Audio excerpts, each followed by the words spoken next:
Hello friends, welcome back to my channel. मैं हूं आपकी फ्रेंड वर्षा। फ्रेंड्स, आज की इस वीडियो में हम बात करेंगे ई कॉमर्स के प्रैक्टिस सेट की।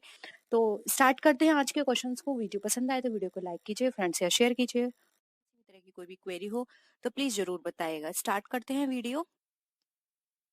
Under which method of depreciation the amount of asset is never reduce to zero.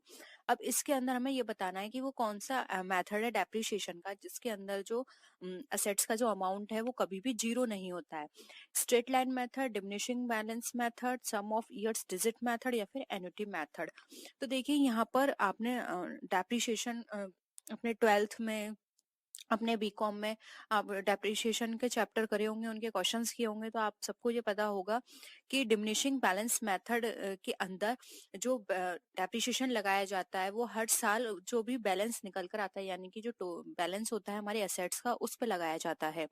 तो यहाँ पे कभी भी जो बैलेंस है वो जीरो नहीं होता है डेप्रिसिएशन का।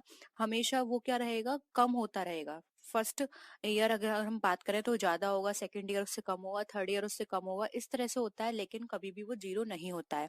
इसलिए यहाँ पे option D, diminishing balance method, हमारा राइट आंसर हो जाएगा। इसमें कभी भी हमारा जीरो असेट की वैल्यू नहीं आती है। नेक्स्ट क्वेश्चन पे आते हैं। The convention of conservatism when applied to a balance sheet result in. हमें बताना है कि जो कन्वेंशन है हमारा कंजर्वेटिज्म का, वो हमारा बैलेंस शीट में कहाँ अप्लाई होता है। जब ओवर स्टेटमेंट ऑफ असेट्स, यानी कि असेट्स को ओवर स्टेटमेंट कर दिया जाता है, over statement of liabilities, under statement of assets या फिर अंडर स्टेटमेंट ऑफ लायबिलिटीज। तो देखिए, अगर हम कन्वेंशन ऑफ की बात करें, जो कि हमारा कंजर्वेटिज्म का कन्वेंशन है, उसके अंदर ये बताया जाता है कि हमें प्रॉफिट को ना देखकर हमें वो सारे जितने भी लॉस हैं उनके लिए यहाँ पर अरेंजमेंट करना होगा, यानी कि प्रॉफिट को हमें इग्नोर करना है और अपने जो भी लॉस हैं उनके लिए हमें यहाँ पे अरेंजमेंट करके रखना है। तो देखिए, इसके अंदर क्या करते हैं, जो भी हमारे असेट्स होती हैं उनको अंडर स्टेट करते हैं, यानी कि उनको कम शो करते हैं, उनका मूल्य जो है कम दिखाते हैं। और डेप्रिसिएशन की व्यवस्था यहाँ पर की जाती है इस जो कन्वेंशन ऑफ कंजर्वेटिज्म है इसके अंदर।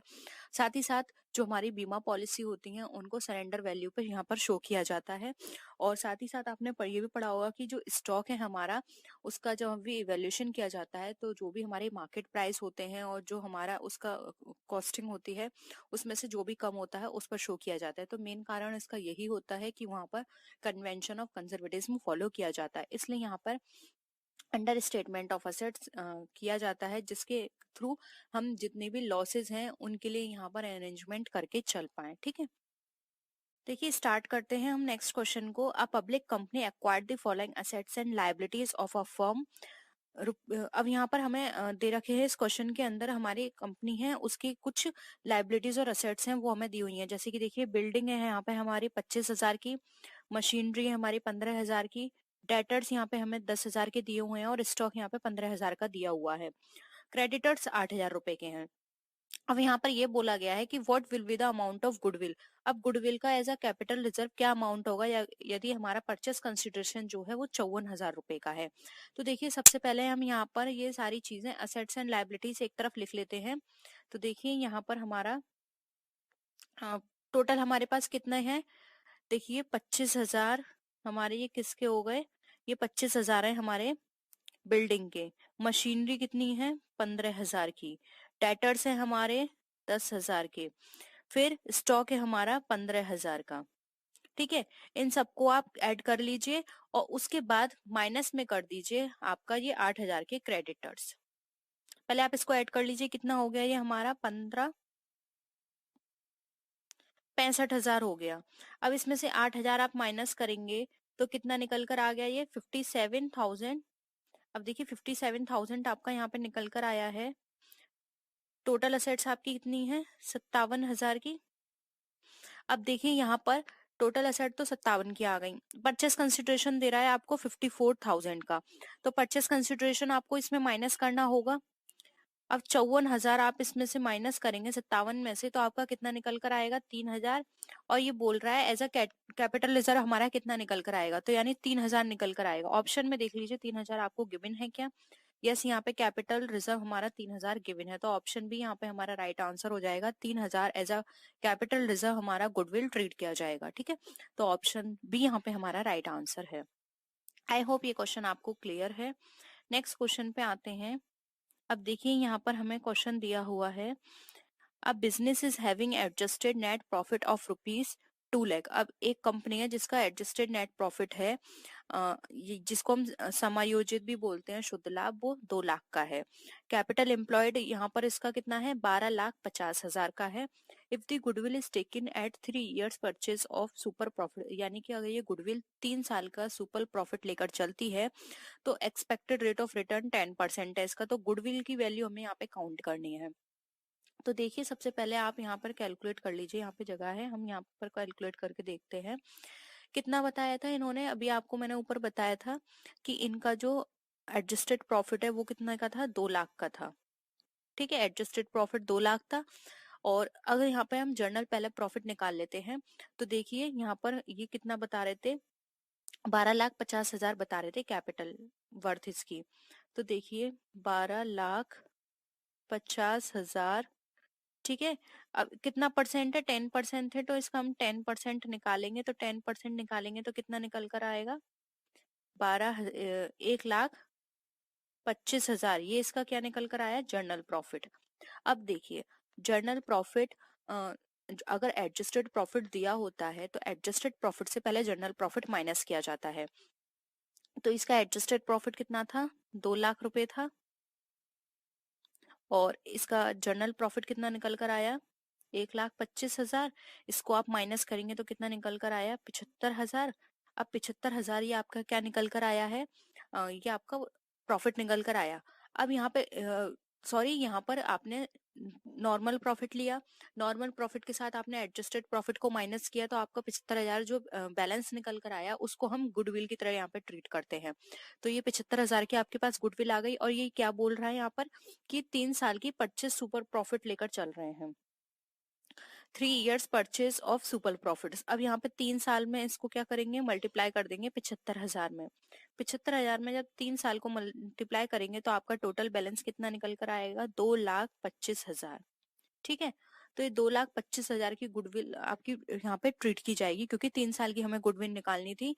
तो यहाँ पे 3 साल की गुडविल, 1 साल की गुडविल हमारी 75,000 निकल कर आई थी। अब 75,000 अब हमें 3 साल की निकालनी है, तो इसको यहाँ पे मल्टीप्लाई कर देंगे 3 से। तो यहाँ पे आपकी टोटल गुडविल की वैल्यू निकल कर आ जाएगी 2,25,000।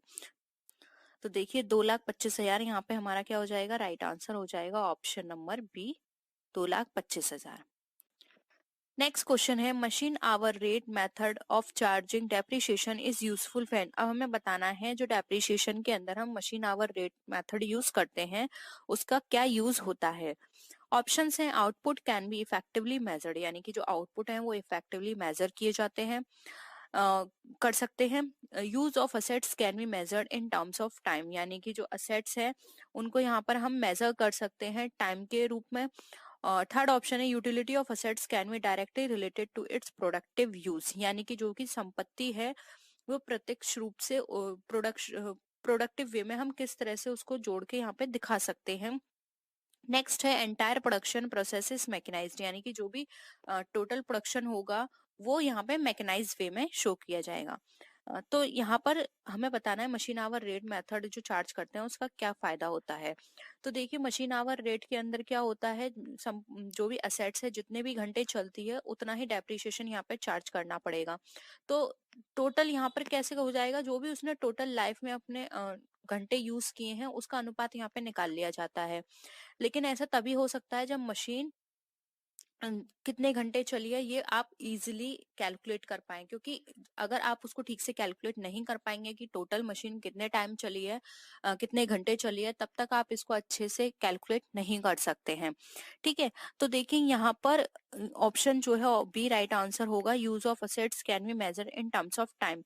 इसका ये फायदा होता है कि यहाँ पर हम टाइम मेजर कर सकते हैं कि कोई भी असेट्स जो है वो हमने कितने घंटे चलाई है, तभी ये मेथड हमारा यूजफुल रहेगा। ठीक है, तो यहाँ पे ऑप्शन भी हमारा राइट आंसर हो जाएगा।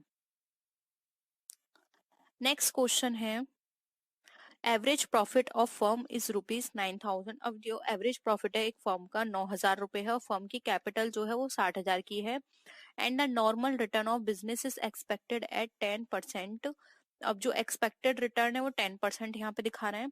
The goodwill by capitalisation method will be. अब हमें बताना है जो गुडविल है कैपिटलाइजेशन मेथड से क्या होगी।